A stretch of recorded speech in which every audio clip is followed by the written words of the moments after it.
How did that help you with startup? International companies who are looking to come and set up in Bahrain. Only for startups or for existing companies that also want to grow? The actual value proposition of Bahrain. What was the message you were asking? We opened the doors to the public. How much did they have to pay for that? At the end of the day, the success of any company is the founder themselves. We established Beban as an entrepreneurial show. I'm looking for these kind of stories.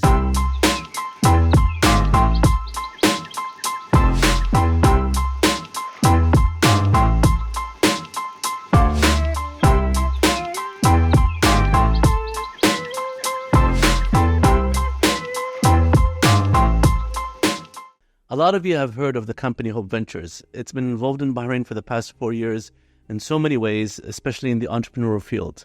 Hope Ventures was established in 2021 under the directives of His Highness Sheikh Nasser bin Hamad Al Khalifa and under the support of His Excellency Aymen Almoayyed. The purpose of that was to support primarily founders, entrepreneurs, and businesses. Today, we're meeting up with the CEO of that company, Ms. Fajer Al Pachachi, who's going to explain to us everything that Hope Ventures does, has been doing, and hopefully will be doing. What do you do? Ms. Fajer, how are you? Hi, Samir. Thank you so much for having me today on your show. We're really glad that you're here. We have so many questions to ask you. We want to know about Hope and what Hope does and how it's helping everybody over here. But before we do that, we want to know more about you. So can you give us an idea of where did you go to school? What part? What was it here in Bahrain?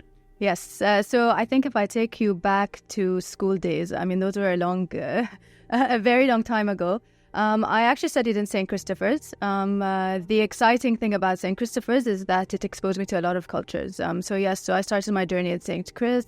The nice thing is that it set me on the road to university. So I actually studied my university in Canada, and I think that's where my journey really started. Now, what did you study? What's your major in? So my major is business, commerce, but with a major in marketing. And that really comes back to where my skill set is. So I love to evaluate, analyze, but I'm a very much communications person. So I do love to communicate. I love to promote. I love to pitch, and I love to ensure that I understand what I'm pitching as well. You know, I have the same degree as you have now. Do you? I didn't know that you had that degree, but also same exact one, and same also emphasis in marketing. Yes. So that makes sense why I understand you so well. So your first job back in Bahrain, you have your degree. Where did you start working? So I came back to Bahrain. I decided to start in an investment bank. So I started my career in an addict investment bank. I started off in investments itself, just to understand what that looked like, what do they look at for investments. But then I saw where my skill set really fell through. So I then pursued business development. So I'm a very social person, a very much extroverted person. And I saw that I liked to research, I liked to engage with stakeholders, and then I like to evaluate and analyze certain deals or partnerships, etc. So from addicts, I then pursued one of the major milestones in my career was moving to Ma'alim Holding. And Ma'alim Holding was a business development firm where I learned a lot of my skill set that I have today. This is here in Bahrain? It's a Bahrain-based company. They actually own Courtyard. Mm-hmm. Yes, okay. Yeah, yes. So they have a large real estate portfolio. But the idea with Ma'alim was to identify opportunities, gaps in the market, and then to solve those with potential solutions or partnerships in various sectors. It was a sector-agnostic firm at that time. The biggest focus area for me was my 8 years at the Economic Development Board. Now, this came after the Ma'alim Holding. Ma'alim Holding. So when I entered the Economic Development Board, I initially entered into the research department to support the business development team. So to ensure that we are able to pitch Bahrain to international companies who are looking to come and set up in Bahrain.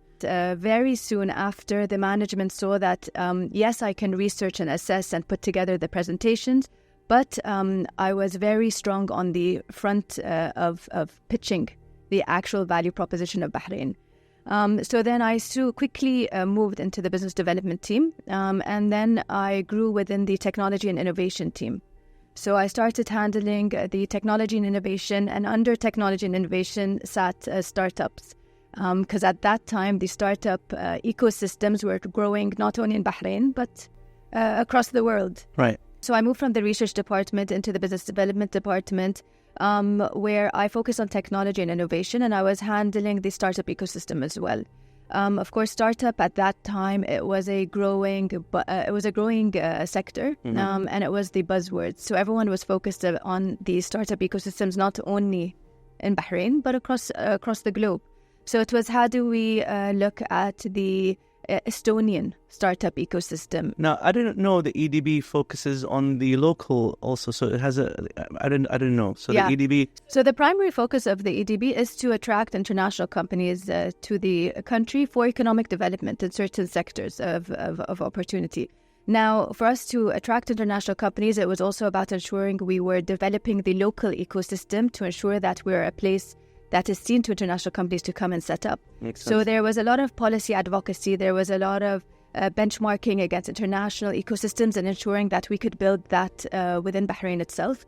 And during my tenure, we then looked at adopting the startup sector.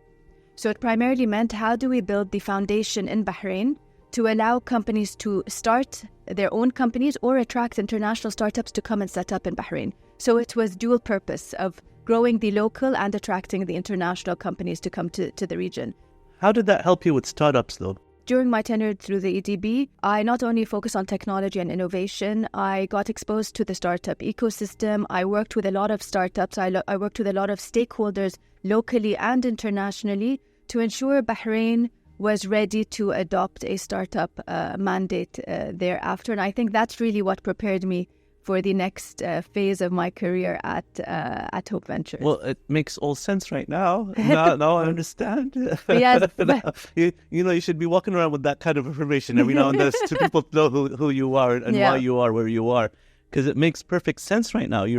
I think you've been made for this position that we were just about to talk. Just to clarify, there's Hope Fund and there's Hope Ventures. Can you just give us a breakdown of what goes where and what's involved in what? Hope Fund was established in 2020 by a decree by His Majesty King Hamad bin Isa Al Khalifa and under the directives of His Highness Sheikh Nasser bin Hamad Al Khalifa, with the primary mandate to support local youth initiatives and projects. Now, Hope was formed to ensure that we can give youth access to the right opportunities, access to the right mentorship, access to the right knowledge, and of course, access to the right funding resources that they require to build a more promising future.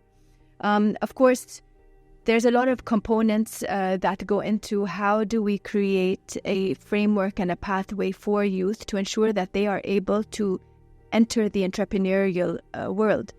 We start off with the mindset. We say, okay, we need to ensure that youth, one, feel inspired. They feel supported. If they want to start a business, are they able to start a business? Do they have the right resources and tools to start a business?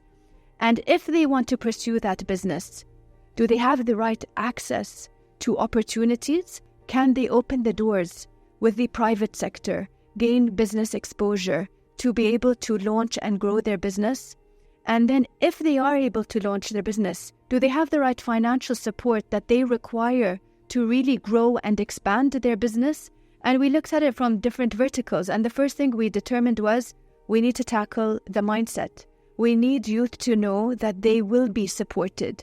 Hope is here to ensure that there is a pathway for them, and it's open to all youth in the country to try. If they have the entrepreneurial skill set, if they have the will, if they have the determination, then Hope has an open door to ensure that we can give them the right resources and tools for them to build a more promising future for themselves. Now, going back to Hope Fund umbrella, Hope Fund comprises of two arms. One is Hope Ventures, and that's the arm that I'm responsible for, which is primarily looking at investing financial support into these entrepreneurs and accelerating their growth across the region. This is primarily focused on entrepreneurship. How can we support entrepreneurs, business owners to grow, to launch and grow their business not only locally but regionally? And then the other arm of Hope Fund is Hope Talents. So Hope Talents is an arm under Hope Fund to ensure that we can identify the 1% talent in Bahrain. So we look under Hope Talents to identify the 1% and ensure that we can connect them with the right opportunities, career opportunities. So when you look at it from a Hope Fund level, we're providing youth 2 pathways. One is to develop themselves into an entrepreneur, and the other is to develop a career path into the job market. And that's primarily where Hope comes in. And of course, this is not possible without the visionary leadership of His Majesty and His Highness, because they look forefront. They think about the future of the youth of Bahrain and how they can build a more promising future for themselves. Now, going back to Hope Ventures and focusing on Hope Ventures, I came on board mid-2021. And the first thing that I did was look at bringing on my team.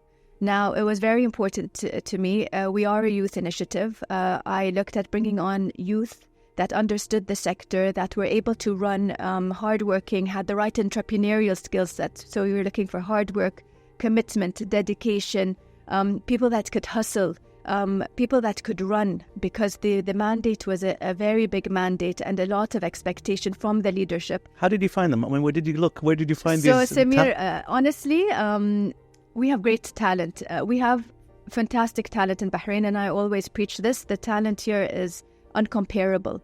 I listed what I required. I needed someone who actually had most likely started a startup and still had the startup, or had failed in the startup but understands the hurdles that currently exist in the ecosystem. So I looked for a startup founder. Then I looked at someone who could help me with project management. We would have a number of different projects and initiatives coming in line, and I needed to ensure that I had someone that I could really trust to focus A to Z. Then I thought Hope Fund is it's a new entity. People were very curious to understand what is Hope Fund, what is Hope Ventures, how can they learn more about it. So I said it is extremely important for us to make sure that we are informing the audience, and I worked on building a very good marketing team. And that was the starting point for us. How many people were you? When we first started, we were 8 to 9 people. Everyone had a very clear-cut role. And we were, again, like I said, 100% youth. 90% of them were under the age of 30. But they all had fantastic references. They had the work ethic. They had the entrepreneurial skill set. They had the skill set that I required to really make a big bang and ensure that we could achieve our goals. So the first thing I looked at was the strength of the team at Hope Ventures. I mean, okay. So, and what did this strong team that you've put together, the A team, yes, what have they accomplished so far? And tell us a little bit more about what Hope Venture started doing, is doing, and will be doing in the future. So give us just a initial breakdown of Hope Ventures and the team that's involved in it. Let me take you back to when we were established. Okay. So when we were established, the mandate was, Fajer, we're going to be investing in promising businesses and founders, and then we'll be accelerating their growth locally and internationally. Let me get this straight. So basically, you would see an opportunity, business opportunity, and Hope Ventures will come in on board and invest in that business opportunity? Yes. And in doing so, it will help the founders become bigger? Yes, so we were similar to any other VC model, where we would invest equity for a stake in their company, and then we would support them as a hands-on investor. So we didn't only give financial support, we gave access to mentors, we gave access to markets.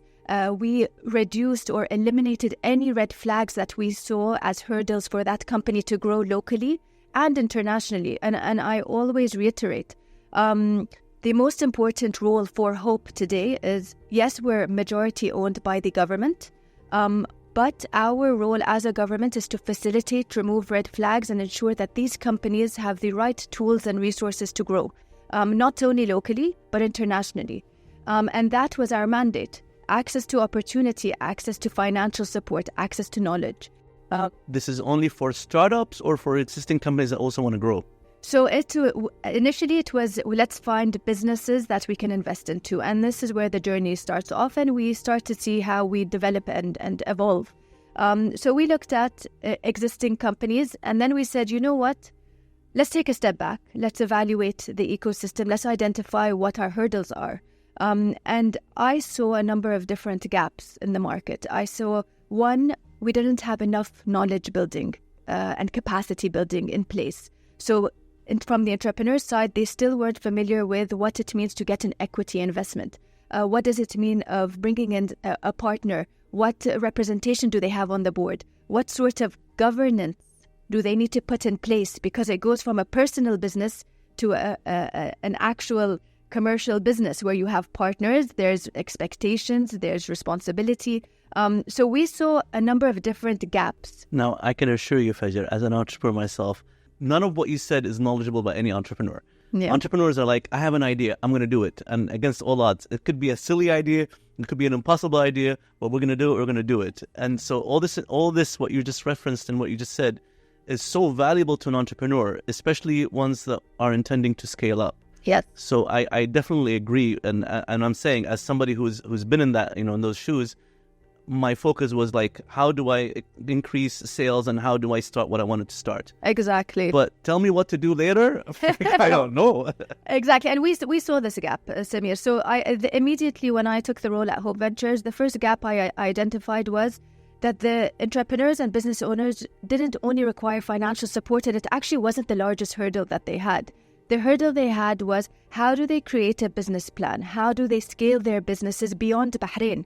So at the end of the day, Bahrain is a small market, and we want to ensure that these businesses are able not only to operate locally, but internationally as well.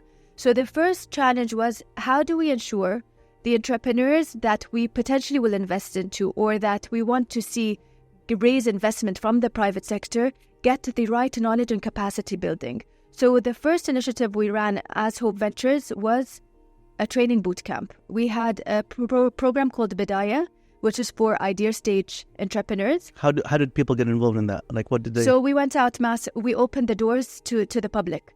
We went out with a large marketing campaign. We took in applications. We got over... What was the message you were asking? I mean, what was the camp? Looking to start a business, apply now and gain the knowledge to be able to create your business plan. How much did they have to pay for that? That was a free program that was run by Hope at that time. How do you qualify for that program? So now when it comes to qualifications, and this is actually a very important value at Hope Ventures, because we're an investment firm, it means that you really need to qualify to be able to receive that investment. So we take them through phases. So we started Bidaya and Wujha program. They were two training programs. Bidaya was targeted at idea stage entrepreneurs. Wujha was targeted at online business entrepreneurs, so those that are running Instagram accounts and selling out of Instagram. The idea was that the content would be very similar for both. How do you create a business plan? How do you commercialize it? How do you ensure that the plan is scalable? And we ran the program, and from the program itself, we saw a number of different things. One is we needed to ensure that the entrepreneurs were qualified stage on stage. So the first thing we looked at was the founder themselves. So we opened the door, we got hundreds of applications. They came to the training program, but always when you have a free program to the public, you want to ensure that they are really dedicated to the program, that they are invested in it, that they want to put their hard work, they want to commit to it. So what we do is we do phase one. Phase one is a 1 week long program where we just monitor the founders. Do they come to the sessions? Do they arrive on time? Do they ask questions? Do they engage with the mentors and the trainers that we're bringing? Do they seem like they want to really work hard? So when we give them a deadline of putting together a competitive map, do they actually go ahead and follow through and come back to us with a competitive map? So it was it was an observational stage. We just looked at the founders, we worked with them, because at the end of the day, the success of any company is the founder themselves. Absolutely. Are they able to take the feedback from the mentors? Are they able to pivot their business? And then the second phase was, once they qualified to get to the second phase, we then focused on their business models. So we looked at, okay, what is your business model? What is your competitive landscape? How do you build a business plan? How do you go to market? How do you scale? And then finally, how to pitch the business. And I think this is the most important phase of all of our training programs, because once they pitch, they are then qualified to either receive investment, or we support them in actually developing their business further to get investment from the private sector. So from Bidaya program, we actually invested into two of the idea stage businesses, one called Truckly and one called Goldsug. And we work with them on an ongoing basis to ensure that they are continuously developing their businesses. Truckly is the app that does the logistics. On via the app. And Goldsouk is the also an app or website? It's a platform. So Goldsouk is a platform for Sharia compliant buying and selling of gold for jewelry makers. Because that was a hurdle. I remember that was a hurdle. Yes, it was a huge hurdle on the purchase and sale of gold in a Sharia compliant Those were way. your first two? Those were our very first two investments. The founders are great. We still work with them on a regular basis now. They are developing their concepts. So Goldsouk has actually since then has raised investment from a company in Saudi Arabia. And they are now going to be launching their platform, inshallah, in the next month or two. Oh. So they are continuously developing. Now, Bidayah and Wajha was a huge eye-opener for us from the perspective of investment. So we then looked back at the programs that we had given. One, knowledge was key, and we saw that people were hungry for knowledge and capacity building. Then we went back to our original mandate of investment. So we want to invest. Now, one of the first criteria we had put on ourselves as Hope Ventures was we will always co-invest with the private sector for the success of the company, because always putting the company's best interests in place. We say government, facilitate. We remove the red flags. We ensure that the framework is in place. We support them with access to new markets, business opportunities, mentorship. But primarily we're a facilitator. Private sector leads. So we always look at co-investing with the private sector to ensure they bring the expertise. They bring their networks in new markets. And they know what works and what doesn't within certain sectors, which, again, we're not sector experts. They're the sector experts. So one of our key criteria was co-investment with the private sector. From the Bidayah and Wajha program, we saw, okay, because they were too early stage, investors weren't that enticed in investing with them. They wanted some market traction.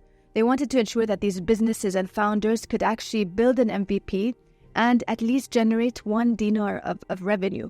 So they wanted some sort of traction with businesses. So then we said, okay, right now our main goal is to attract the private sector to come in and co-invest with us. So that was the next hurdle. How did you overcome that hurdle, and how did you get your private sector portfolio?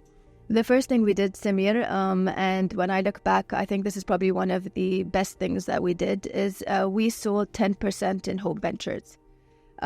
So we brought in the private sector shareholders to actually invest in Hope Ventures, and they hold 10% collectively. So we had 30 individuals, prominent business leaders within the society who have networks, who have expertise, who have knowledge to share.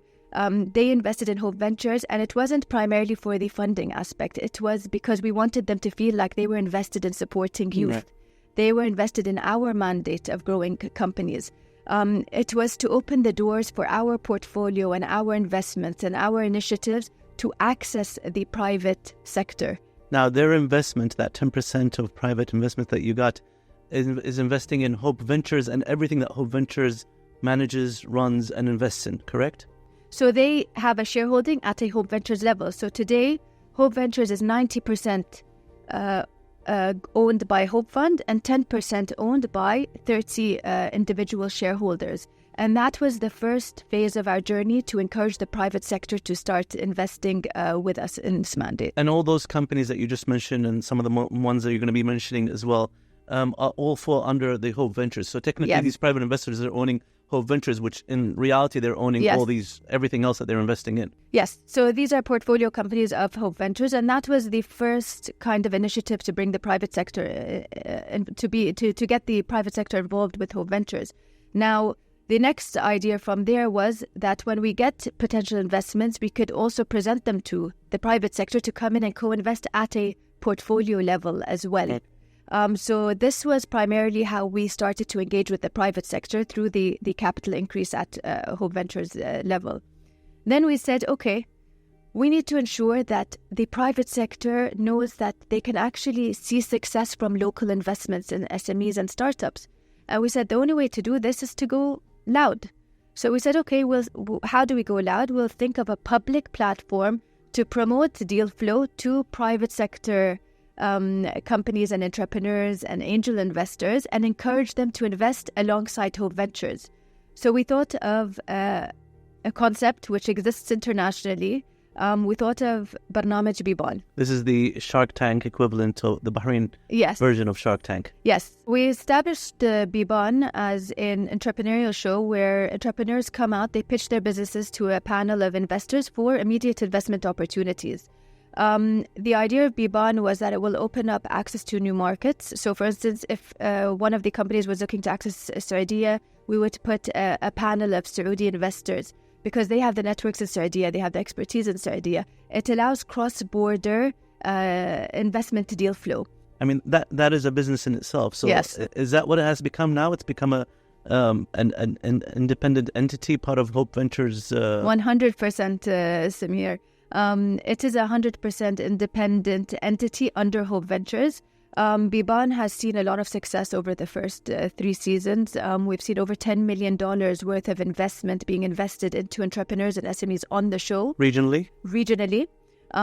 Season 1 was a Bahraini pilot where we only had Bahraini contestants. Season 2, we opened up the doors to Emirat. And Season 3, we opened the doors to the region. And the idea of opening the doors to the region is, one, to allow Bahraini companies to go into new markets, Omani companies to get into Bahraini markets. It was to ensure that it was a cross-border deal flow of investment opportunities between entrepreneurs and investors. And that has been the success of Beban. It was, how do we create a regional platform that allows deal flow and attracts private investment into these companies. How many seasons have you done so far? So we've done 3 seasons of Beban. They're showcased on all of the TV networks. So you have it on Bahrain TV, Al Rai TV, Dubai TV, SBC, Oman TV, and Shahid. So when it comes to distribution, it is exposed across the region. How did it start? Did it start with one particular channel carrying the content, and now it's expanded to multi-channels? Or how do people... I mean, I know you just mentioned the different channels, but are they going to increase? Are we going to see Beban maybe on Netflix and Amazon and different platforms? Now, before we get there, Beban, by the way, is in the Arabic language, correct? Yeah.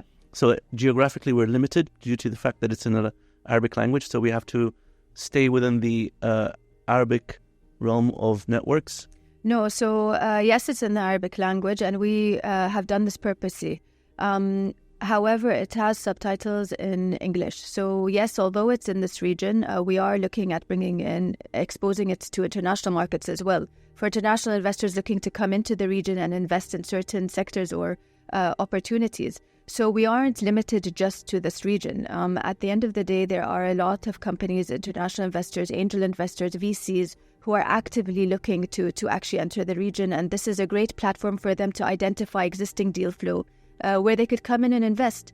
So yes, the program is in Arabic, but it is not limited to the MENA region. Now it's filmed 100% here in Bahrain, or do we rotate the filming? No, we film everything in Bahrain. We bring in all the entrepreneurs from across the region and all the investors from across the region. How many investors do you have that currently on the show that are listening to the pitches? So each episode has 4 seats. 1 seat is given to His Excellency Aymen Almoayyed to invest on behalf of Hope Ventures. The other 3 seats are comprised of the private investors. So we've gone out with 10 episodes in the last season, and there are around 3 seats per episode. Of course, there are some repeat investors. So I would say typically you're talking about 20 to 30 investors maximum. If somebody's watching this and thinking, I have a little bit of money that I want to invest in these startups. So I represent a venture capital company, especially ones that are outside this region. I mean, as I'm listening to what you're saying, this is a perfect opportunity for individuals and organizations outside to even, get involved in this part of the world, because I'm sure the ticket numbers that are getting involved are not the same as those in the Western world. I mean, we're talking about smaller amount of investment, correct? Yes. So how would they contact you and say, listen, how do they get... So that's a great question, Samir. So after we went out with season 1, we saw that a lot of people were contacting us, potential investors, angel investors, family offices, to connect them with the opportunities themselves. So an idea came to mind, and we said, how can we ensure that the opportunities that are being presented on the show allow viewers to invest into them as well? So we came up with the concept and one of the initiatives under Hope Ventures, which is Beban crowdfunding. Now, Beban crowdfunding is a central bank of Bahrain licensed entity. It's a crowdfunding application that allows retail investors to invest into opportunities as low as $100. So it opens up the doors to people sitting at home who are interested in opportunities to come in and invest their savings into potential opportunities that are showcased on the show. So just to understand, so if people can get onto this platform, download this app, it's an app, correct? Yes, it's an app. A Beban crowdfunding app? Yes. Okay. Yeah. And people can download it. Now, are they actually investing in the business itself, or are they investing in the idea of this business in order for it to flourish? Because crowdfunding is usually something that says, if we have enough money, then we'll start this concept. So the idea stage crowdfunding is something similar to Kickstarter. Okay. And then our crowdfunding is for existing businesses. Mm-hmm. Yes, idea stage can come onto the platform, but we do have a requirement that 80% of the campaign has to close, which means that the entrepreneur has to raise 80% of the amount that they put on the application itself. Why? Because investors are investing based off their business plan. And for them to achieve their business plan, they require the funding that they've allocated to actually achieve the milestones of the business plan. So if they don't receive at least 80% of the funding, that means that the business plan needs to be revisited. But these are existing businesses. These are existing businesses. Now, that doesn't stop idea stage businesses to come to the platform and apply. However, the likeliness of investors investing into idea stage is a much higher risk and less likely to close, unless they're family and friends and they are very familiar with the founder themselves or the business concept. How do people get hold? I have a business idea. I just started my CR last month, and I'm doing it all by myself. I mean, I don't, but I'm, for the sake of this example, how do you look at them and say, you're okay, you're not okay? So we do have a team, an onboarding team at the crowdfunding app. Everyone is encouraged to apply through the crowdfunding application. They can apply to enlist a campaign on the application. The onboarding team will reach out to them to discuss the requirements of the campaign.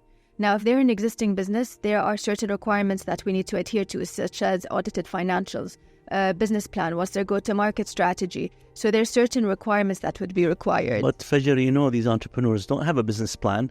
They don't have a plan of what's going to happen next month, let alone in the 5 years. They don't. So how do you overcome? I mean, is that a criteria that if they don't have that, don't even call us? No, it's call us and we will assist you, or at least direct you to what needs to be done and how to get it done. So of course there are training programs that are taking place that allow them to build business plans, etc. So we divert them into certain avenues. Now, the nice thing about Beban program and why we encourage participants to actually apply to the program itself is because it's not only a show. We give a 2-month training program before the show to ensure that their documents are ready for investment. Now, that's the difference between the show itself and applying straight to the crowdfunding application. So if I understood correctly, if I do the Beban show as an entrepreneur, if I go through Beban, that automatically qualifies me to go on the Beban app? Yes. Okay, so I can go to the Beban app without having to go to the show, but then I have to go through the criteria that you're now mentioning and work with me on that.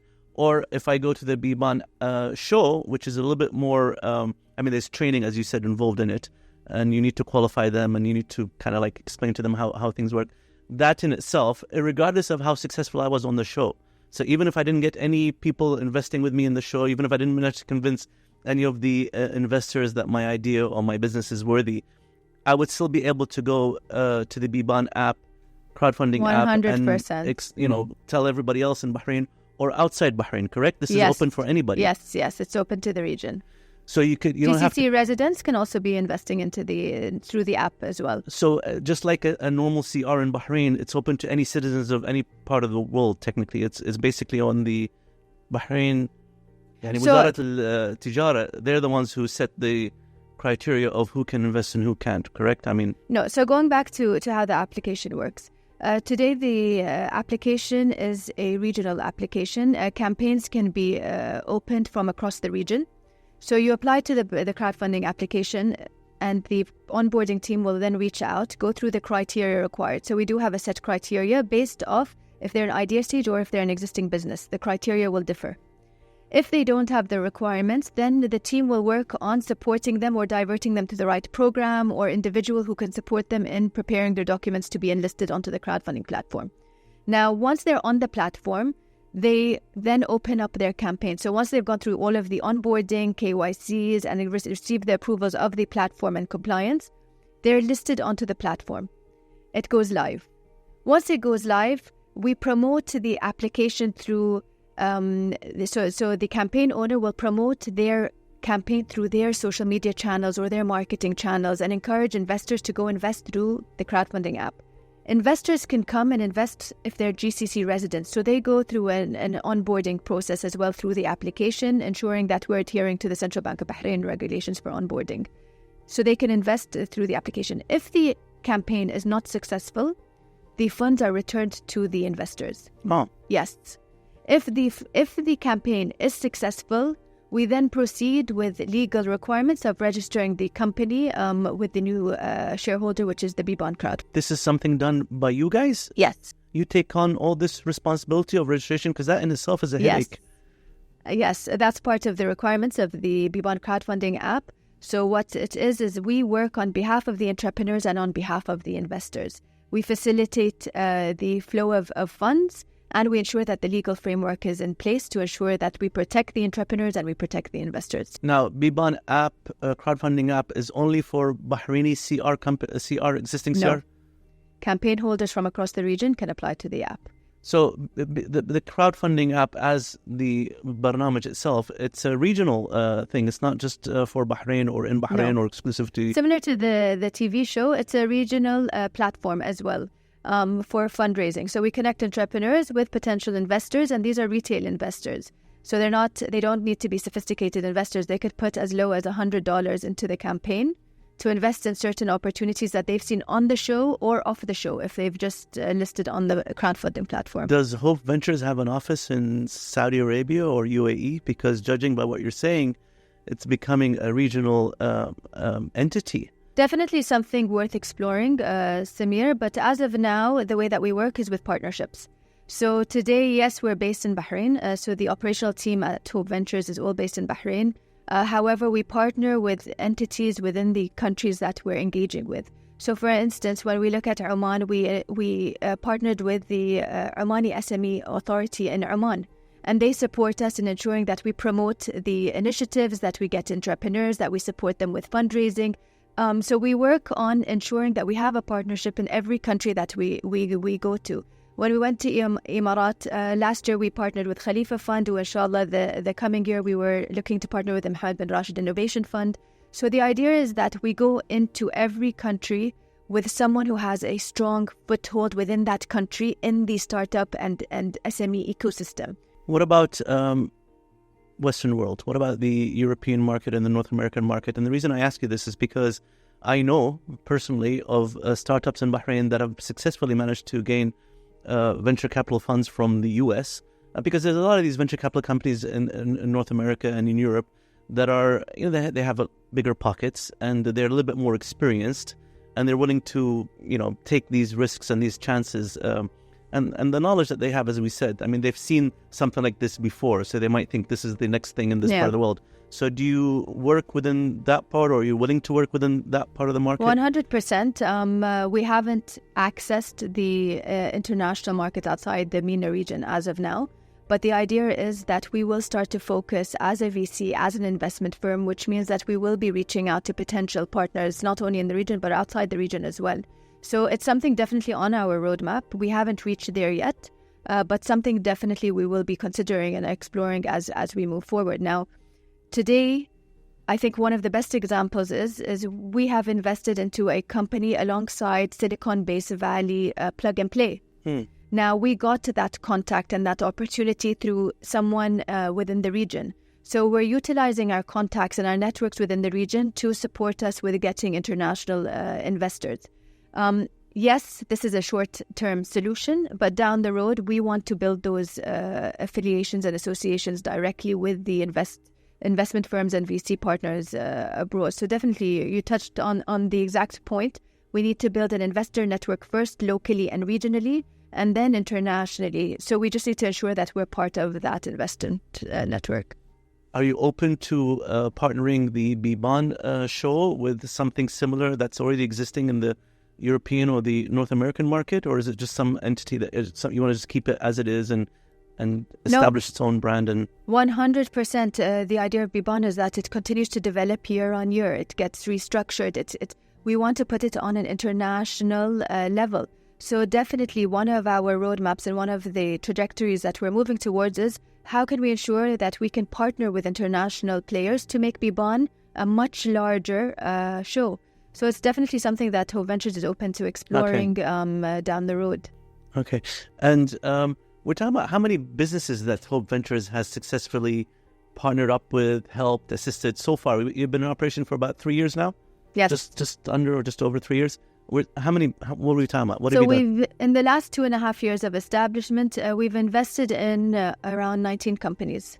All Yes. Bahrain, all in the region, from the region? Yes, 19 companies are within our portfolio today.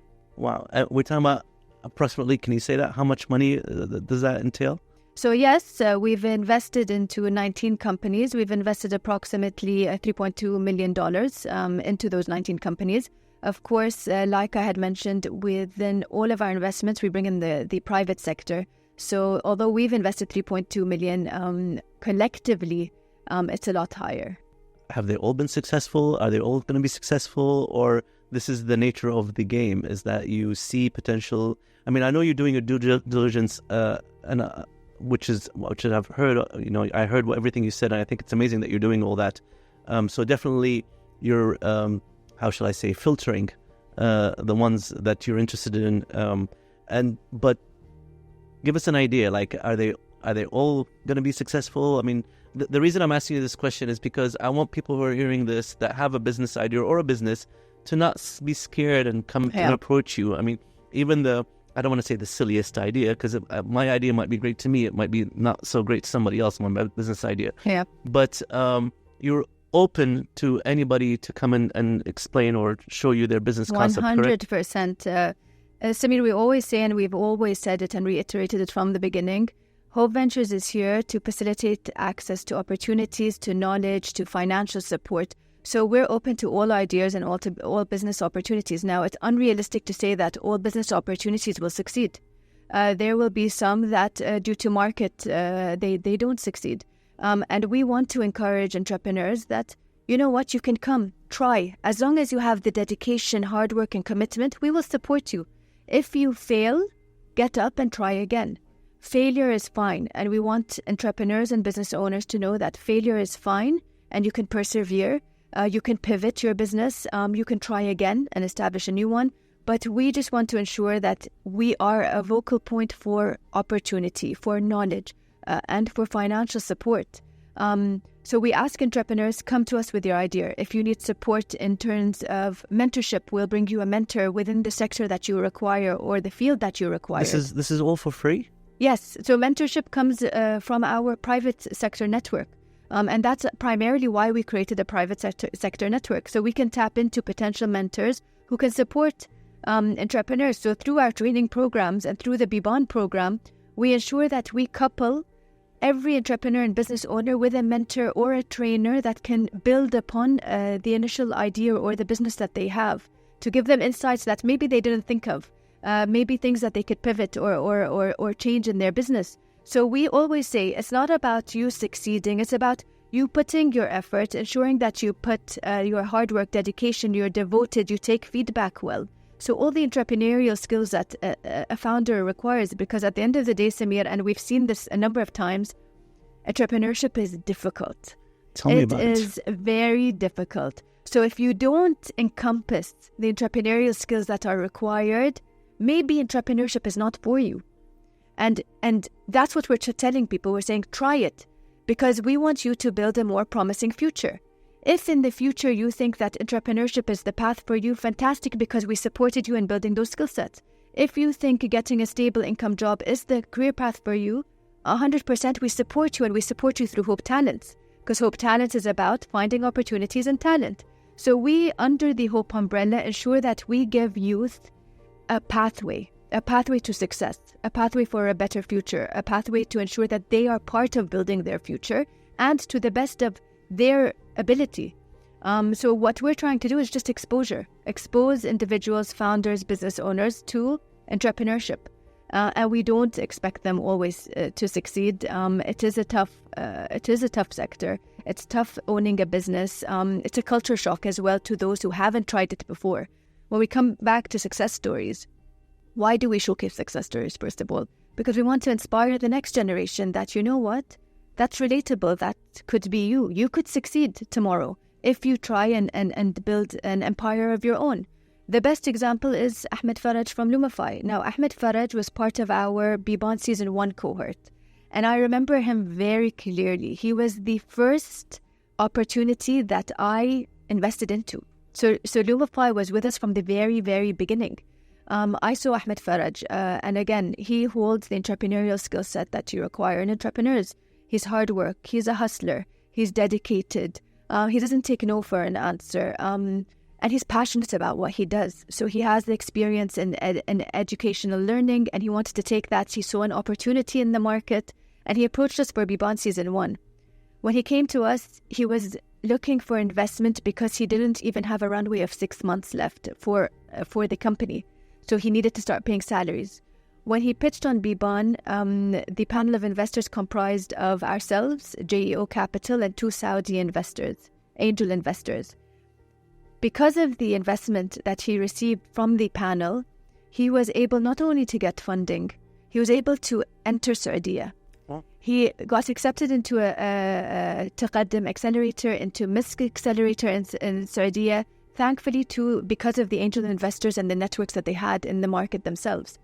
Then we saw after a year, he was growing exponentially, not only in Bahrain and Saudi, he was opening doors across the region. Now, a year and a half later, he's grown by 5 times the valuation that we entered into as Hope Ventures. Now, this is a huge success for me because I saw a Bahraini founder who was devoted, passionate. All he required was access to market. He just needed someone to come in and say, we're on this journey with you. We'll open up the doors for you. The first thing that we think you should do is be part of an accelerator program in Saudi because that's the market that you want to tap into. And through the accelerator program, it opened up the business opportunities for him. Now, Lumify was just one success story. Today, we've partially exited Lumify at a 5 times valuation. That's what I wanted to ask you. Elaborate a little bit more. So basically, you guys see opportunities in startups and you invest. Now, do you exit? And you're about to tell me that with Lumify. When do you exit? How do you exit? Why do you exit? Who do you exit to? Yes. So yes, of course, with every investment opportunity, you look at what your exit options are. Now, with Lumify, the opportunity came because he went into a next fundraising round and he brought in a very strategic partner from the US who has has expertise of running something similar and exited it as a unicorn in the US. So from the perspective of Lumify, he's gained the expertise from a renowned entrepreneur who was operating in the US, and we saw it as an opportunity for us to partially exit to showcase and inspire entrepreneurs and investors. Primarily, we said, okay, if we showcase that in a year, we've made 5 times our investment amount, it will encourage the other private investors to see, yes, you know what, you can actually invest locally and you can make a return on your investment. And there are opportunities because we're doing it. So we partially exited and we continue to remain supportive of Lumify and the growth into the region, but primarily to showcase that you can make returns by investing locally. You don't always need to invest internationally. It's a mindset. Now, I can honestly tell you as an entrepreneur myself, and when I started, there was no support. Not even Timkeen existed when I started. It was just pretty much me and that's it. Me and my idea. Not even the support of family. I mean, this is how most of the entrepreneurs started, especially prior to the involvement of, Timkeen and Hope and so forth. I'm really impressed by what Hope has accomplished in such a short period of time. When the concept first came up and we were reading about it, and I always thought it was something, maybe just another version of Timkeen that's catering more to was the entrepreneur or startups. But it's not. It's completely different. And the support that I've seen and that I've heard of is just phenomenal. I honestly didn't expect to have such an entity. to be honest, I don't think I've heard of such an entity anywhere else in the world. I mean, I've heard of entities and organizations having similar. I mean, there's a show that supports, entrepreneurs, there's organizations, and there's venture capitalists. All these things exist, but having them all under one umbrella, under the Hope brand, it's just never been done. I haven't seen it even in other GCC countries. Thanks, Samir. I think if you really look down into the details, so the success of Hope Ventures comes down to key pillars. It all starts with the leadership and their vision. So His Highness Sheikh Nasser and His Excellency Aymen Almoayyed, they went to the drawing board and they looked at where Hope can really create impact. And it wasn't an easy process. Throughout the last 2.5 years, we always go back to the drawing board and we always remember what was the initial mandate. It was to create our North Star was to create a unicorn, a Bahraini success story on a regional level. And why were we creating that unicorn? To inspire the next generation of entrepreneurs. So the first pillar was we had the right leadership, we had the right vision. And that was the key success of our roadmap within Hope Ventures and Hope Fund. The second thing was the team. For any initiative to be successful, you need to ensure you have the team that works at the same pace as you. And we always joke about it, but His Highness is always working at 10x. Yes. So if our expectation is 1, his expectation is 10. So we always need to ensure that we're challenging ourselves as a team.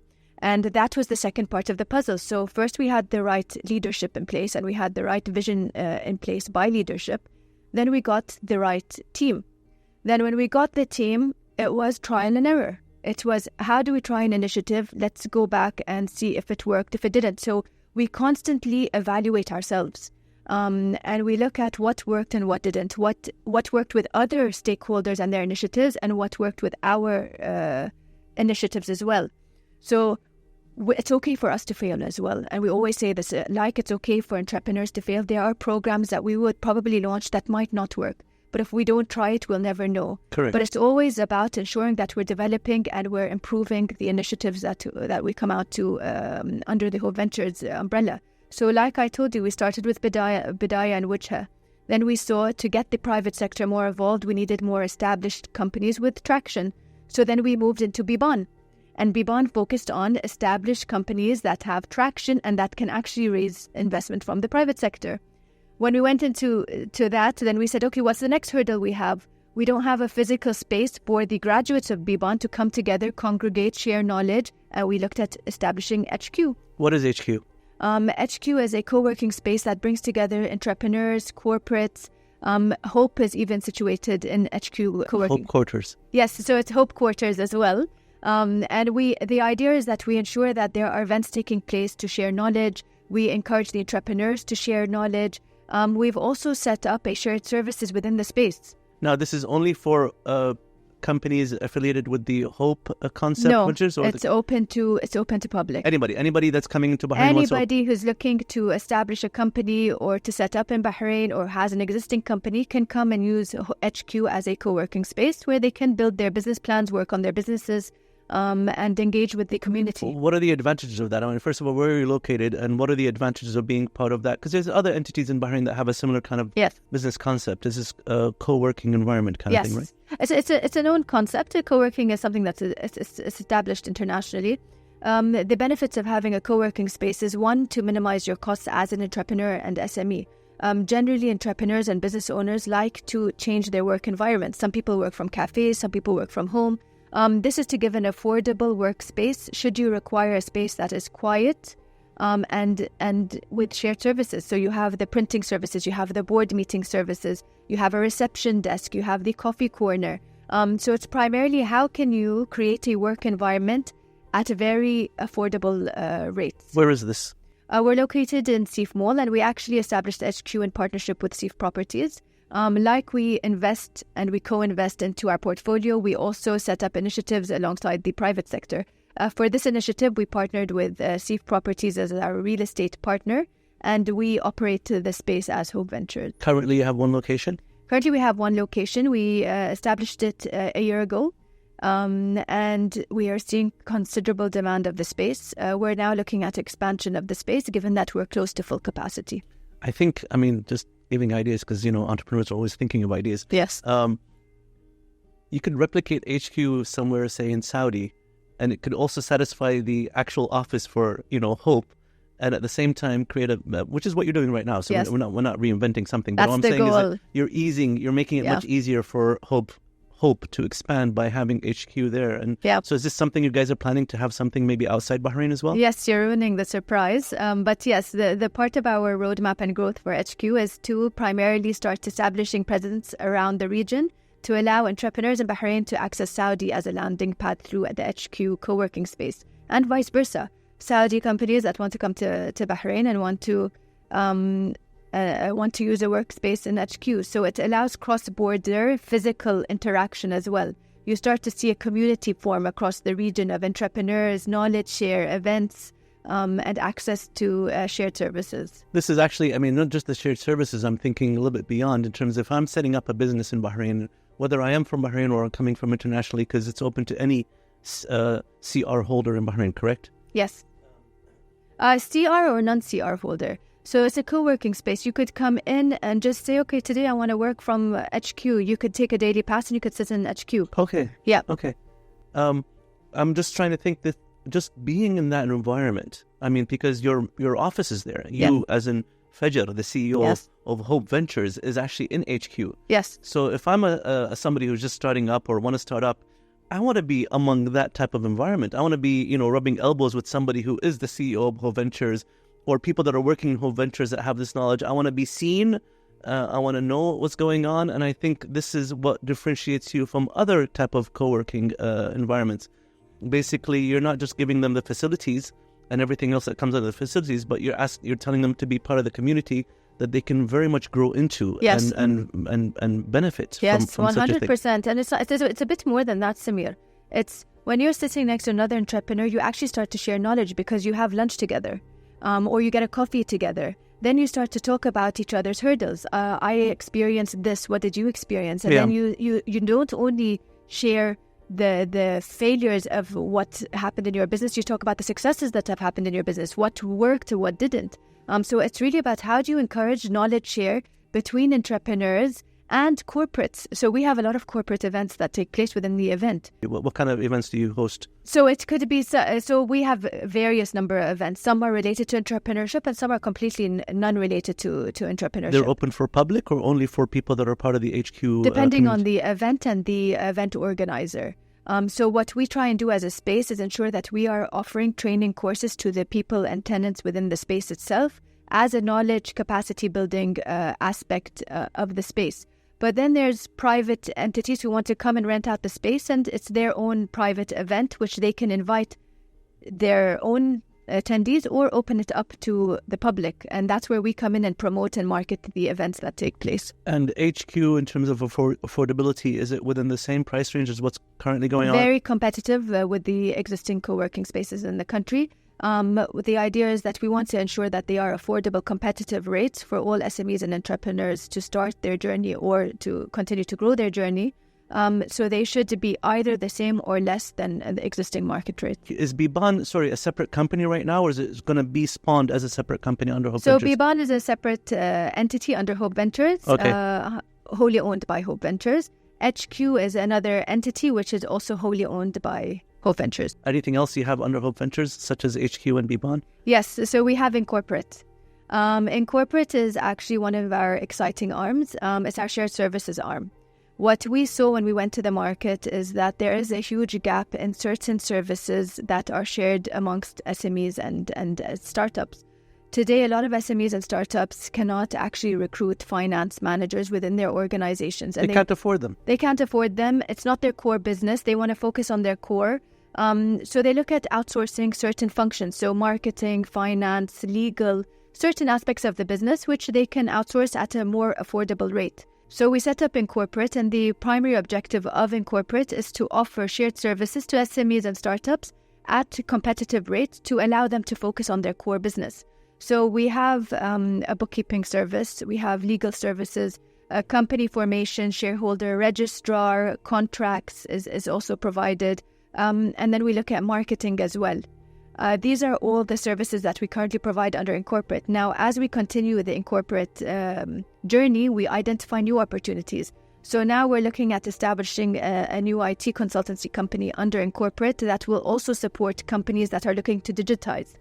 Now we're going into digital transformation. A lot of companies need online presence or need to digitize their processes and operations. So we're forming a company with the private sector to ensure that we can offer this service to SMEs and startups. So when you look at the overall mandate of Hope, we always look at the gaps and we see how we can fill those gaps at a value add to SMEs and startups. And that's primarily our objective. And that's why we set up HQ. That's why we set up Incorporate. That's why we set up Beban.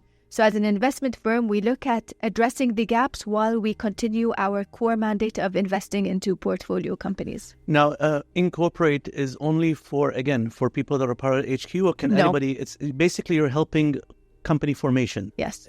From A to Z. Yes. Whether it's from the paperwork, the legal, and the challenges that they have. And so anybody who wants to open a CR in Bahrain can come to Incorporate, and you would be helping them, assist them in 100%. And we ease the process, Samir. We are an extension to their team, so they don't need the headache of thinking, okay, what do I need to do? Who do I need to approach? How do I go to MOIC? How do I go to LMRA?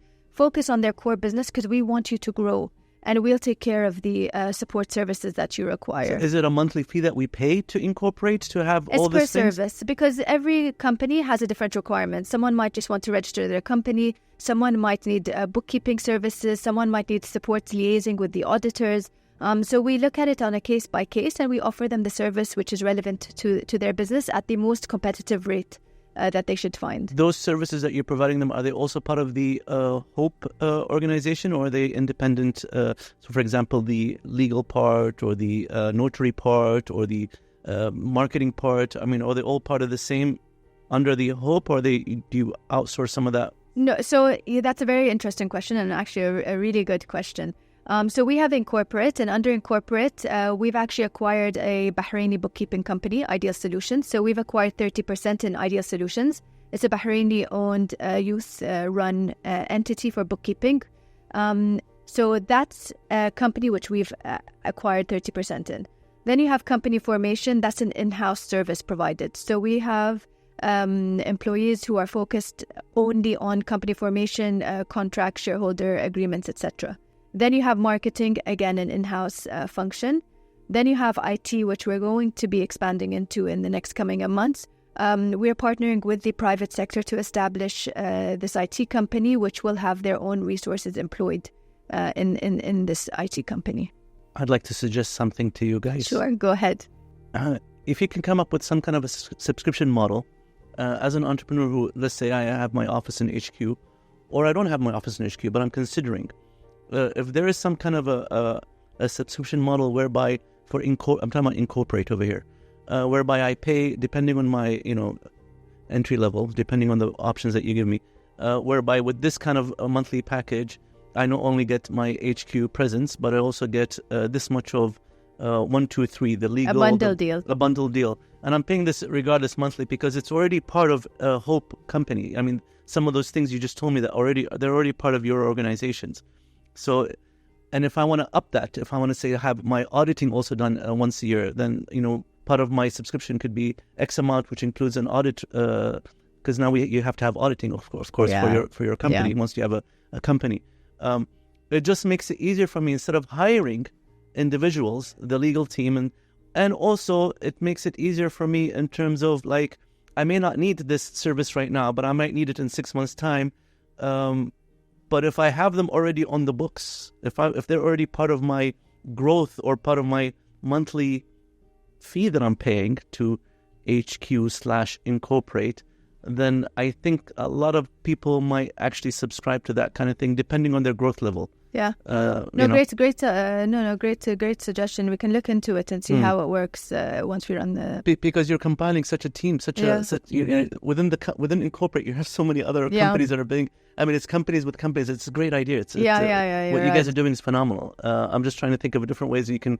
I don't want to say capitalize, but also service those people and give them something that they can't. Because again, there's a lot of these co-sharing outlets coming, and I'm not talking about just Bahrain, because I know that, as you just said, that you're thinking of expansion, and thinking of part of your expansion, one of the competitive edges that you have, other than the fact that HQ is part of Hope, which is in itself competitive and in itself is the right idea, but with that monthly subscription fee, I get access to so many legal entities and so many things that I will need, for sure. I mean, auditing and accounts and these things are necessary on a regular basis.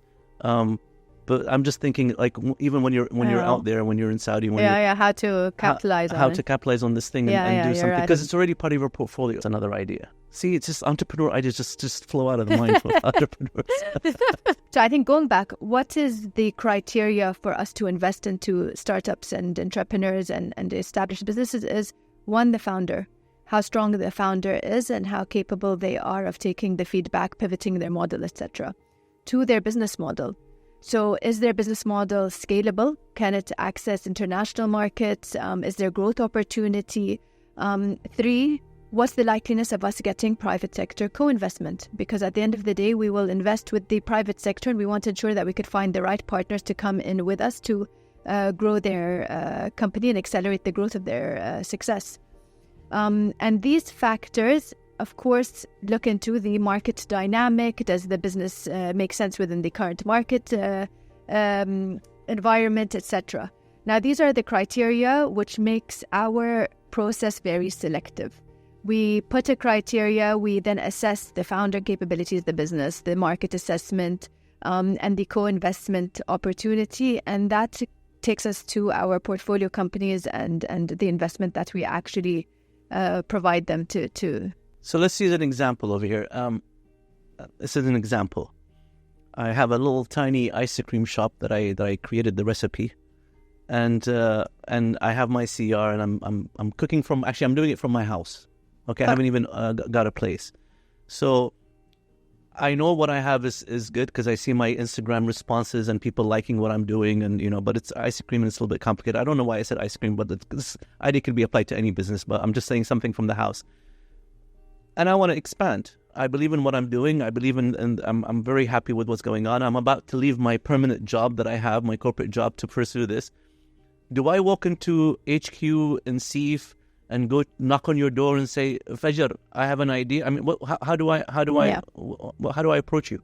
So there's two avenues, and I don't even think we need to take this as a hypothetical case. We actually have a real life scenario with Logi Pastries, who does ice cream, cakes, baking, etc. So there's two avenues. One is they approach us directly through our website and they send us a request that they're looking for investment. This is their opportunity. And then we assess, where are they? So for instance, if you're an ice cream shop and you're still a home business, that means that you potentially require support and knowledge in building a business plan, and how to create a pitch deck, and how much investment you require. So most likely they haven't done their future projections, their financial projections. They don't know what the plan is to scale their operations, etc. So in that case, we would advise them accordingly. You need a training program. Now, we have set training programs that take place not only at Hope, but also with our partners. So then we try and connect them with the right training program that can solve their requirement. The other avenue where we were getting a lot of interest is when we go out for applications for Beban. Now, when we open up the applications for Beban, we get hundreds of thousands of applications. And this is primarily the right avenue for a business like your hypothetical ice cream shop. They apply to Beban and they go through the training boot camp. From the training boot camp, they will automatically identify what they need to do to be able to pitch in front of investors, because the ultimate goal of Beban is that you pitch to investors at the end of the program. So they will either need additional training, or they would have built their business plan through the training program and they get pushed to the next phase, which is to prepare for the TV show, or we would advise them off the program and into a potential avenue with a mentor or with specific training providers that are not offered at that time. So there's different avenues, and again, it's case by case. The biggest success we've had is through the Beban program. So when we open up the applications, they go through a training program for 2 months. From the training program, we then look at the ones ready to pitch on TV, and they get ready to pitch on TV. The ones who don't go to pitch on TV usually go enhance their business models and come for the next season. Okay. So that is primarily what we've seen. Now, the company I was talking to you about is Logi. So we had a student that was in school. They applied to Beban TV show. They actually got an investment on the TV show, and they transformed their business from an Instagram-based business, and they've opened up their shop. So they've actually received the CR, they've opened up their shop, they have their own kitchen, and now they're expanding their operations, and they're doing considerably well. Now, additional to the funding, we sent Lejane to a training course in UK with a renowned baking school. Lejane is the name of the person? Lejane is the entrepreneur. And her company's Logi. Logi? So Logi. It's an offtake of her name? Yes, it's an offtake of her name. That's very cool. Very nice name. So Logi got investment on the show, but she got more than investment. She got access to established and experienced investors, and she got a training course, so an opportunity to enhance her baking skills. And now she's running a commercial business. It went from an Instagram-based business to a commercial business, and this is exactly the scenario which you previously gave me. That is an amazing story. I mean, this is exactly what I'm looking for, these kind of stories, these kind of success entrepreneur stories. This is what this is all about. And this is why we wanted you over here, to show us and let us know what you guys are doing. Now, this is primarily, it's not just for the youth right anymore. I mean, if somebody has a business startup idea and they're in their 40s or the 50s and they have a startup idea, can they still be part of this thing that you guys are doing? 100%. So how do we look at the Beban program? We say even if they're not within the youth bracket and they're participating on the show, they are inspiring youth from the success on the show. So at the end of the day, the viewership and the audience at home are primarily consisting and comprising of youth. So they don't need to be youth under the age of 35 to participate on the show. But there has to be an impact to youth. And that impact is you're encouraging the next generation of entrepreneurs to pursue entrepreneurship through the viewership of the show. Because a lot of the participants are relatable. So they look at the participants, they say, oh wow, he succeeded, he did it, he struggled, but you know what, he got the investment. Oh, that could be me a few years down the line. Correct. And they start to relate to it. So as long as there's impact to youth, then the program is successful. Right. And that's how we kind of evaluate all the programs. So what's the impact to the ultimate beneficiary, who is our youth? So yes, that's Beban. Now, when we talk about youth, and this is actually one of the best stories that we can say, is when we went out with Beban, we saw that it was so impactful to the general public and people were so excited by the program that we said we need to start this at a younger age. And we said, how can we inspire them to start entrepreneurship at a much younger age, What from age? the age of 6 or 7? So we launched Beban Juniors, and we did this in partnership with Injaz. And we said, you know what, let's pilot it. Because again, like I told you, there's going to be things that we're going to try and that will fail and some will succeed. We said, let's try Beban Juniors for kids to try and impact kids at a younger age. This is a TV show? It's also a show. And we ran the show through Ramadan. So it was 4 episodes that we ran through Ramadan. Bahrain TV? Bahrain TV. It was a very local show just to get the feedback from the market. Now, what was interesting about Beban Juniors, and I think a lot of people saw it as a very successful show, is that the youth that came on had zero fear. They were more confident than the adults we saw pitching on the Beban Adults show. They had no sense of hierarchy, so they were not afraid at all. They spoke their mind. They pitched their businesses. They were hardworking. And we saw fantastic youth presenting. We had kids as young as 5 on the show. It differentiated from art stories to baking to knitting. And we saw a fantastic pool of talent of youth that are hungry to get into entrepreneurship. And that's the next generation of entrepreneurs. And they would inspire their classmates or their family members or their cousins to consider entrepreneurship now, because they watch them on TV. Yeah. They got the business perks, they got the recognition, they're starting their businesses. So we had one participant which comprised of 3 young girls. They're now launching a cake mix. So a healthy cake mix to the public. And I think Beban Juniors was really the turning point where I realized the impact we're creating is much more than the investment. So it's not the 19 companies we've invested into. It's the impact of the mindset we're changing through this public exposure, through a platform where we're encouraging the next generation to relate to entrepreneurship, to understand what happens behind closed doors. So people say, oh, he became successful, but they don't know what stages he went through, Correct. the hurdles he went through, the type of questions that were asked to get to the success. Now they understand that investors are expecting A, B, C. They want to know what you'll do with the money, how you'll make a return on it, how will you grow. So it's a very educational show, and this was the success. I think, where did I really feel the impact of my job? And honestly, it was something that I never ever considered previously. As a mother, and a mother of two young boys, one day I was out with my two boys, and they had heard about the Beban TV show, and they started to watch Beban Juniors, and it was circulating amongst their schools because the participants were sharing it with their friends in school to make sure that they're watching the show on the airing period. So my boys started to watch Beban, and they would watch and they would understand and they would ask questions. Okay, but how will he make money? And they were asking very sophisticated questions, which already surprised me because I didn't know they had that mindset at such a young age. One is 7 and one is 9. And I didn't think too much of it. Then we were out, and I took the boys out to a party, and my friend came up to me, and she was like, Fajer, I benefited you 1 dinar. And I was like, why did you benefit me 1 dinar? What's the purpose of the 1 dinar? She was like, I was sitting and I was waving my hand because it's hot. So your son came to me with a fan and he said, Auntie, are you hot? And I said, yes, I'm hot. He's like, would you like a fan?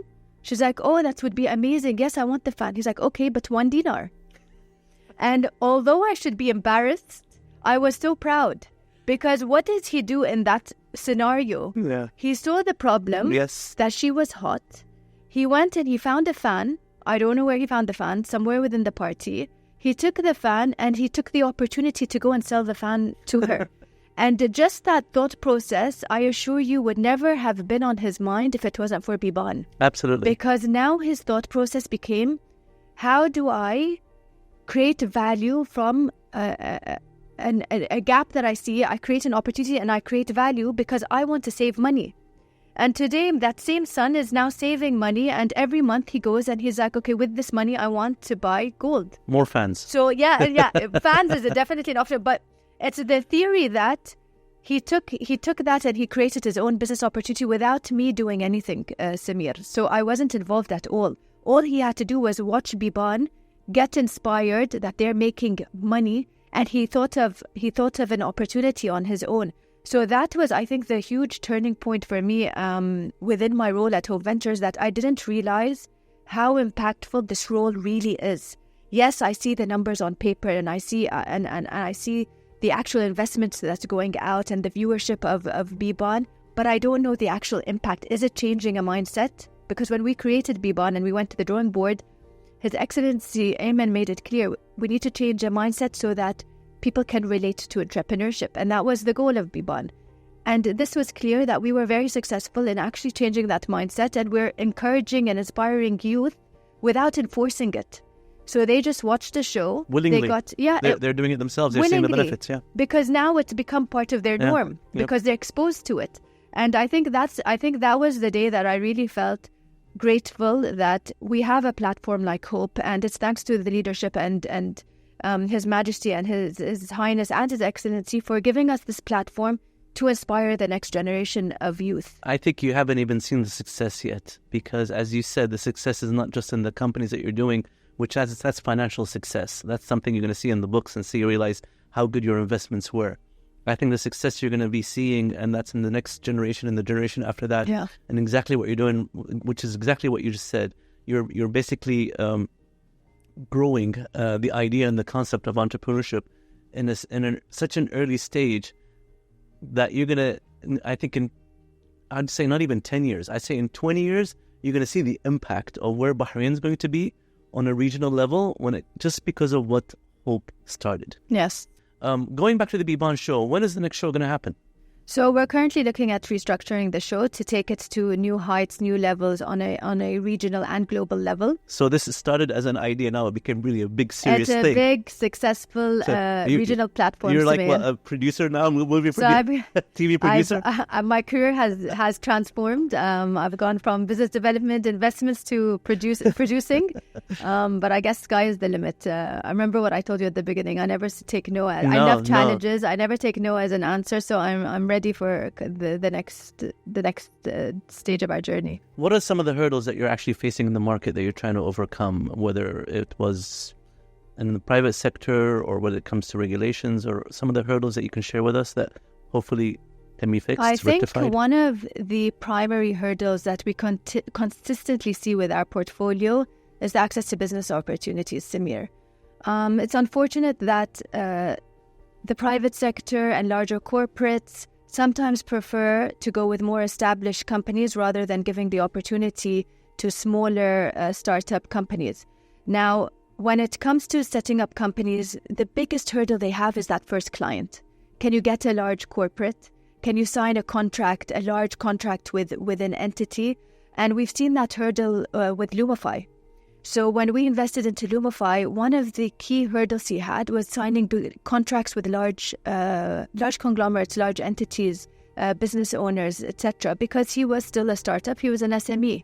Do you guys work with other government entities such as the Ministry of Industry and Commerce or Temkeen? Yes. Could you highlight some of the relationships and some of the co-working environments that you guys do between these 2 or 3 entities? Sure, definitely. Of course, the only way to move forward is to move together. We work very closely with the Ministry of Industry and Commerce. We work very closely with Temkeen.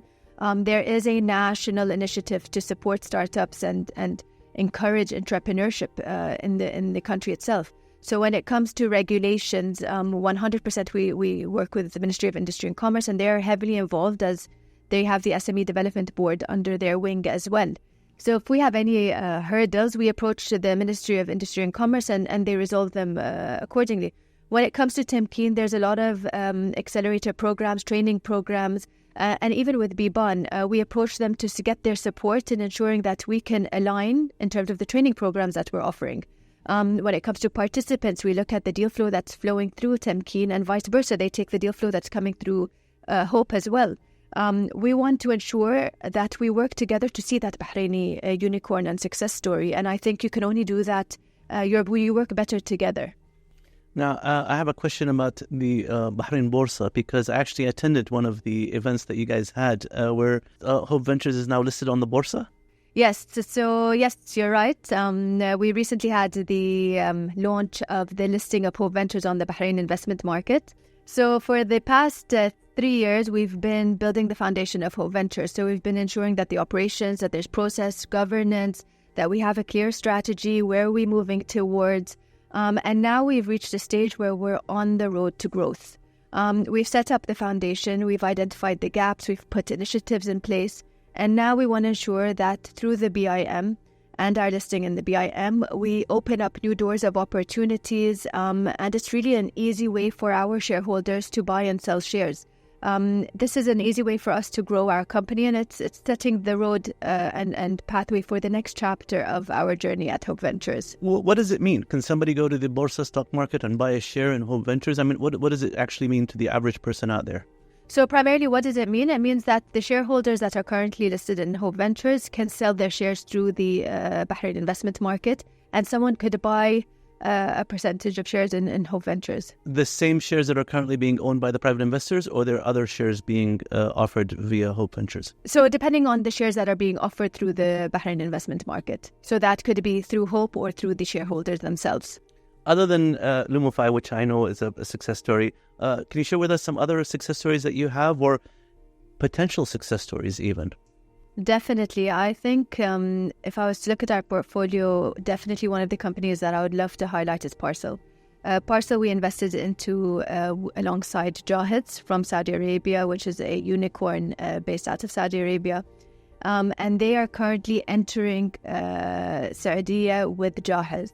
So this is a huge milestone for us. It's a huge milestone in terms of their growth, by end of this year, they will be actively delivering orders within Saudi, which is a fantastic, fantastic milestone for them. Now, if somebody's hearing this, an investor, a private person, a company, a venture capital, how can they partake in this? Do they contact Parcel itself? Do they contact Hope Ventures and say, listen, we heard about Parcel? How does it work? Definitely.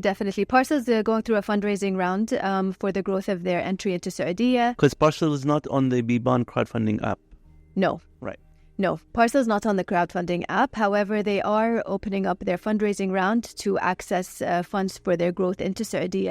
So if any investors are interested, they could contact Hope Ventures and we could get them in contact with the Parcel team, or they could contact Parcel directly to get the investment details of the current round that they're raising. Of course, we have a few other companies which are doing fantastic. We have Yas Holding. Primarily, they run the retail outlets for the closets. So they manufacture closets in Bahrain. They have a presence across the region with retail outlets in Saudi, in Emirat, in Bahrain. And they've recently opened their new facility, which provides the supply of wood, so wood chipping boards for the manufacturing of cupboards and other furniture suppliers. items. So they've become suppliers, and this was primarily because they saw the opportunity during COVID. Because it was so difficult to import wood, they said, okay, let's take advantage of this opportunity, and they opened up a manufacturing facility here in Bahrain, and this is definitely something that we're very proud of. And I think the last big milestone and big investment, which was recently announced across the kingdom, was our investment in Ahlan Technologies. Oh, the app, the yes. food. Have you used it? Of course I use Ahlan. Have you downloaded it? I've always had Ahlan app. Okay. So Ahlan is, for us, is a very big investment. We looked at it from two perspectives.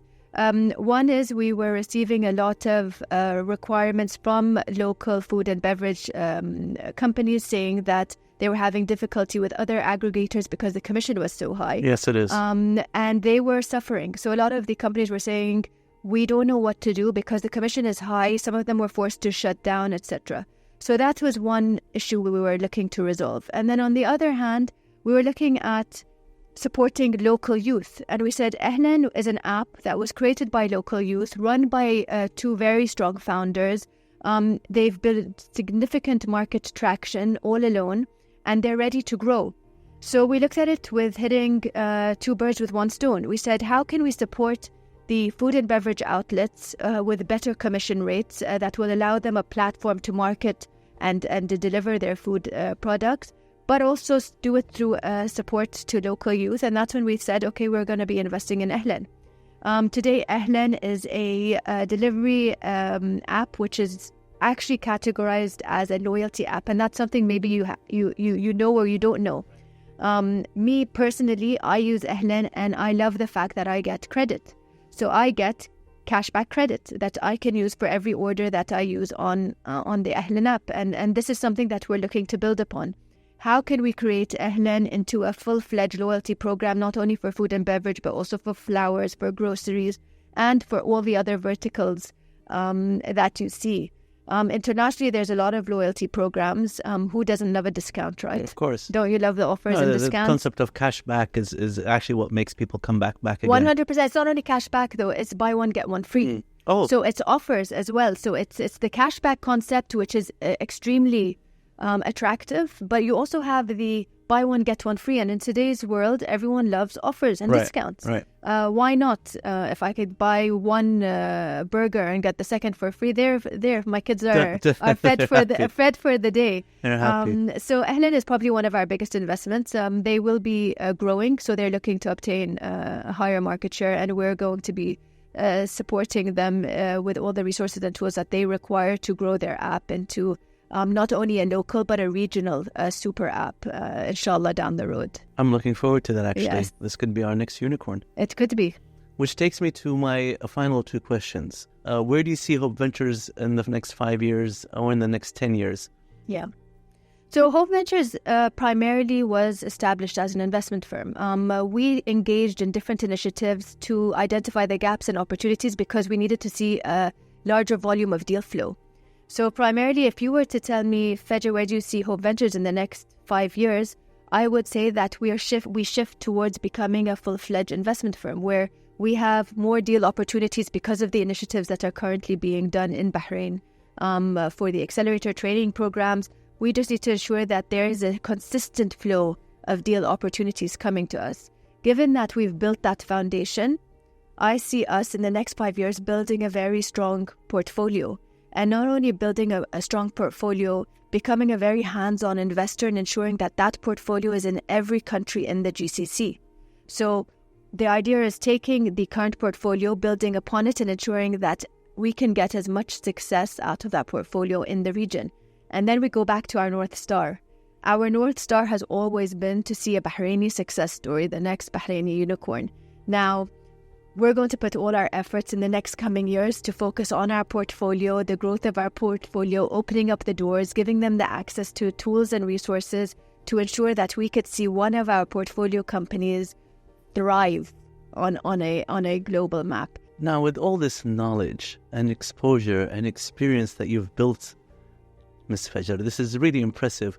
If ever you want to have a business opportunity, please call me, because I'll be the first one to invest. Because I've met the founder, I know what the founder is like, and I know what the founder possesses and the amount of knowledge and experience and exposure and just you're a great person to talk to. You really are knowledgeable. You really are an expert in your field.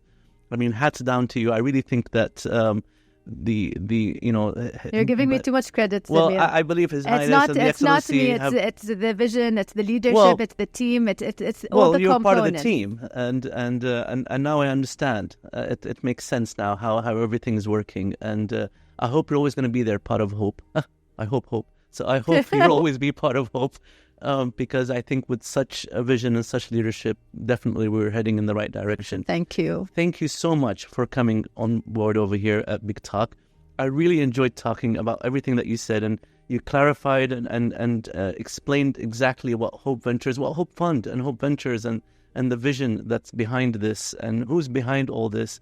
And we hope to have you again over here and maybe even meet some of those companies that you've invested in that Hope Ventures is part of now. Inshallah, definitely. Thank you so much. Thank you so much, Samir. I really appreciate it. Thank you.